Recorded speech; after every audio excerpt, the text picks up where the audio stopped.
Good morning and जय हिंद बच्चों। कैसे हैं आप लोग। आप सबका स्वागत करती हूँ मैं शशि द्विवेदी, आपकी अपने चैनल जिसका नाम है शशि की पाठशाला।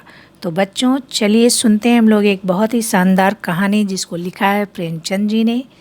इनकी कहानी का शीर्षक है पंच परमेश्वर। तो चलो बच्चों सुनते हैं इस कहानी को। यह दो मित्रों की कहानी है जिन्होंने एक दूसरे के लिए मित्रता से ऊपर उठकर न्याय को महत्व दिया।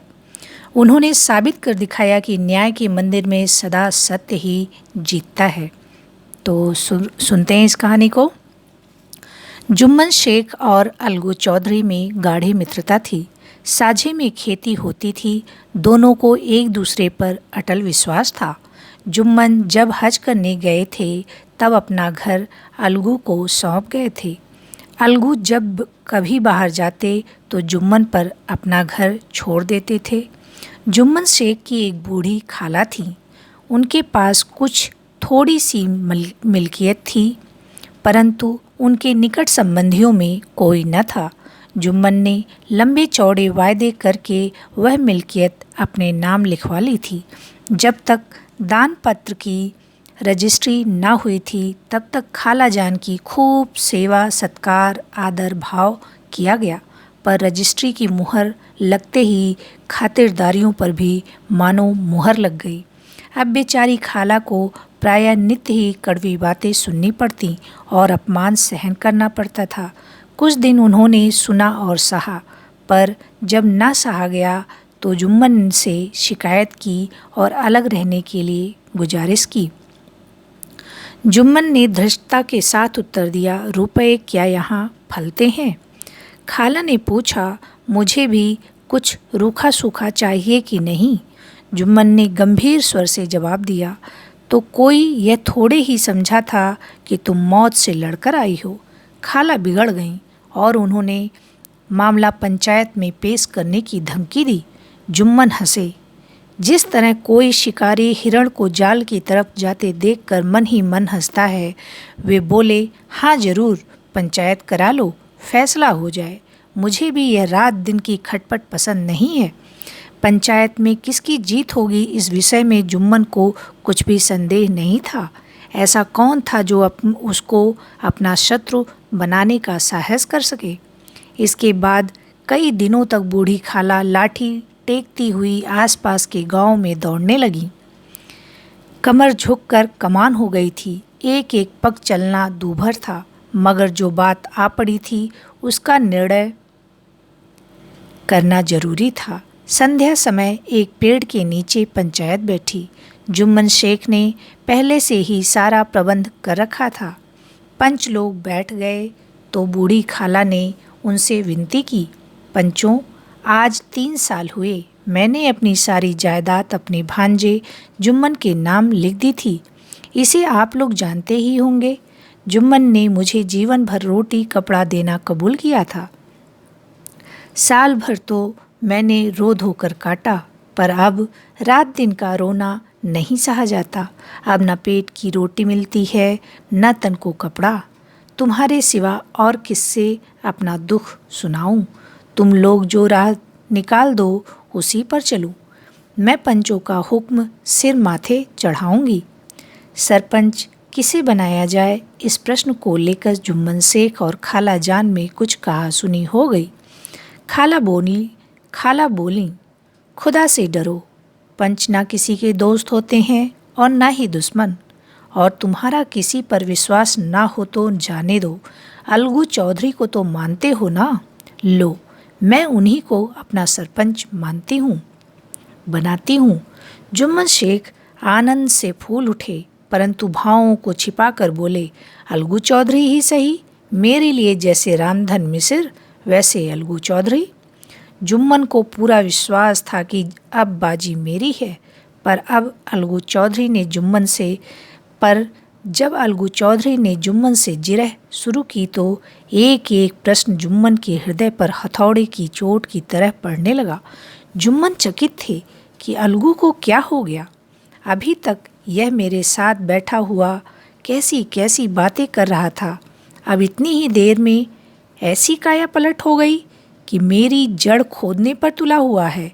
क्या इतने दिनों की दोस्ती कुछ भी काम ना आएगी? जुम्मन शेख इसी उधेड़बुन में पड़े हुए थे कि अलगू ने फैसला सुनाया। जुम्मन शेख पंचों ने इस मामले पर विचार किया। उन्हें यह उचित मालूम होता है कि खाला जान को माहवार खर्चा दिया जाए। बस यही हमारा फैसला है। अगर जुम्मन को खर्च देना मंजूर न हो तो रजिस्ट्री को रद्द समझा जाए। इस फैसले से अलगू जुम्मन की दोस्ती की जड़ हिल गई। वे मिलते जुलते थे, लेकिन उसी तरह जैसे तलवार से ढाल मिलती है। जुम्मन के चित्त में मित्र की कुटिलता आठों पहर खटका करती थी कि किसी तरह बदला लेने का अवसर मिले। जुम्मन के हाथ आया। अलगू चौधरी बटेसर से 2 बैलों की एक बहुत अच्छी जोड़ी लेकर आए थे। दैव योग से जुम्मन की पंचायत के 1 महीने बाद ही इस जोड़ी का एक बैल मर गया। अब अकेला बैल किस काम का? निदान यह सलाह ठहरी कि इसे बेच डालना चाहिए। गांव में एक समझू साहू थे। वह इक्का हाँकते थे। गांव से गुड़ घी लाद कर मंडी ले जाते, मंडी से तेल नमक भर कर लाते और गांव में बेचते। इस बैल पर उनका मन लहराया। उन्होंने सोचा कि यह बैल हाथ लगे तो दिन भर बेखटके 3 खेप हो जाए। आजकल तो एक ही खेप के लाले पड़े रहते हैं। बैल देखा, मोल तोल किया और उसे लाकर द्वार पर बांध ही लिया। 1 महीने में दाम चुकाने का वायदा ठहरा। चौधरी को भी गरज थी ही, घाटे की परवाह ना की। समझू साहू ने नया बैल पाया तो लगे रगेदने। वह दिन में 3-3, 4-4 खेप करने लगे। न चारे की फिक्र थी, न पानी की फिक्र, बस खेपों से काम था। मंडी ले गए, वहाँ कुछ रूखा सूखा सामने डाल दिया। बेचारा जानवर अभी दम भी नहीं ले पाया था कि फिर जोत दिया। अलगू चौधरी के घर तो चैन की बंसी बजती थी। कहाँ वह सुख चैन, कहाँ यह आठों पहर की खपत। महीने भर में वह पिस सा गया। एक दिन चौथी खेप में साहू ने दूना बोझ लादा। दिन भर का थका जानवर पैर न उठते थे, पर साहू को जल्दी पहुंचने की फिक्र थी। अतएव उन्होंने कई कोड़े निर्दयता से फटकारे। बैल धरती पर गिर पड़ा और ऐसा गिरा कि फिर न उठ सका। इस घटना को हुए कई महीने बीत गए। अलगू जब अपने बैल के दाम मांगते, तब साहू और सहुआइन दोनों ही झल्लाए हुए कुत्तों की तरह चढ़ बैठते और अंट संट बकने लगते। दोनों ने परामर्श किया कि इस तरह सिर फुटौल से काम न चलेगा। पंचायत करा लो, जो भी कुछ तय हो जाए उसे स्वीकार कर लिया जाए। साहू जी राजी हो गए। अलगू ने भी हामी भर दी। पंचायत बैठी तो रामधन मिश्र ने कहा, बोलो चौधरी, किसको पंच चुनते हो? अलगू ने दीन भाव से कहा, समझू साहू ही चुन ले। समझू खड़े हुए और कड़क कर बोले, मेरी ओर से जुम्मन शेख। जुम्मन का नाम सुनते ही अलगू चौधरी का कलेजा धक धक करने लगा, मानो किसी ने अचानक थप्पड़ मार दिया हो। किसी ने पूछा, क्यों चौधरी, तुम्हें कोई उजन तो नहीं? चौधरी ने निराश होकर कहा, नहीं, मुझे क्या उजन होगा। सरपंच का मुख्य आसन ग्रहण करते हुए जुम्मन शेख के मन में अपनी जिम्मेदारी का भाव पैदा हुआ। उन्होंने सोचा, मैं इस वक्त न्याय और धर्म के सर्वोच्च आसन पर बैठा हूँ। मेरे मुंह से इस समय जो कुछ भी निकलेगा वह देव बाड़ी के सदृश है, अतः मेरा सत्य से जौ भर भी टलना उचित न होगा। पंचों ने दोनों पक्षों से सवाल जवाब किए। अंत में जुम्मन ने फैसला सुनाया, अलगू चौधरी और समझू साहू, पंचों ने तुम्हारे मामले पर अच्छी तरह विचार किया। समझू को उचित है कि बैल का पूरा दाम दे। जिस समय उन्होंने बैल लिया उस वक्त उसे कोई बीमारी न थी। अगर उसी समय दाम दे दिए जाते तो आज समझू उसे फेर लेने का आग्रह न करते। बैल की मृत्यु केवल इस कारण हुई कि उससे बड़ा कठिन परिश्रम लिया गया और उसके दाने चारे का उचित प्रबंध न किया गया। सरपंच का फैसला सुनकर अलगू चौधरी फूले न समाये, उठ खड़े हुए और बोले, जोर से बोले, पंच परमेश्वर की जय, पंच परमेश्वर की जय। इसके साथ ही चारों ओर ध्वनि हुई पंच परमेश्वर की जय। थोड़ी देर के बाद जुम्मन अलगू के पास आए और उनके गले से लिपट गए। अलगू रोने लगे। इस पानी से दोनों के दिलों का मैल धुल गया और मित्रता की मुरझाई हुई लता पनप उठी। ये कहानी जिसको लिखा था मुंशी प्रेमचंद जी ने। पहले के ज़माने में जब ये सब चीज़ें नहीं होती थी, न्यायालय नहीं था और सारी बातें जो गांव की है वो गांव से बाहर नहीं जाती थी, तो लोग आपस में ही पंचायत करके कोई भी गांव की समस्या होती थी उसको सुलझा लिया करते थे। और इसमें इसी पंचायत की बात की गई है।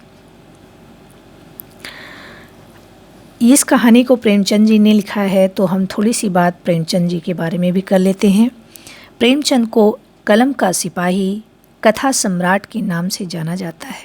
उनका वास्तविक नाम धनपत राय था। इनका जन्म 31 जुलाई 1880 को वाराणसी के समीप ही लम्ही नामक ग्राम में हुआ था। प्रेमचंद की कहानियों की सूची लंबी है, जिनकी संख्या 300 से भी ऊपर है। उनकी कहानियाँ मानसरोवर नामक ग्रंथ में संकलित है। उनके द्वारा रचित प्रमुख उपन्यास गोदान, कर्मभूमि, गबन, सेवा सदन आदि हैं। इस महान कथा सम्राट का निधन 8 अक्टूबर 1936 को हुआ था।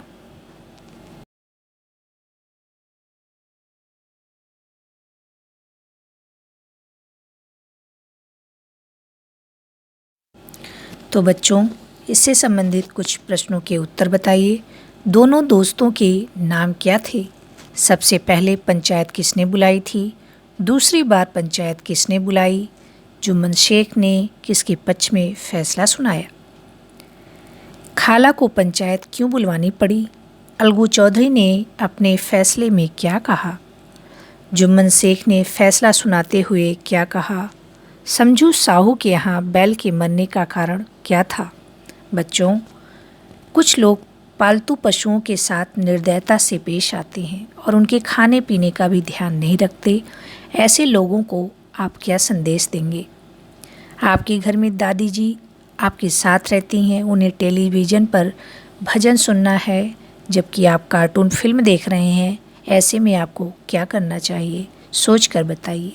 आपको अपने साथ रहने वाले दादा दादी, काका काकी, इन सब के साथ आपका व्यवहार हमेशा नम्र होना चाहिए। हमेशा इनके साथ अच्छा व्यवहार करना चाहिए, आदरपूर्ण व्यवहार होना चाहिए। और जो भी अगर आपके यहाँ कोई जानवर है तो उसके साथ भी अच्छा व्यवहार करना चाहिए। तो ये थी कहानी आज की पंच परमेश्वर। कैसी लगी बच्चों आप लोगों को? फिर मिलेंगे हम लोग किसी नई कहानी या कविता के साथ। तब तक आप लोग कहानियाँ सुनते रहिए, अच्छी अच्छी बातें सीखते रहिए। बाय बाय बच्चों, थैंक यू, जय हिंद।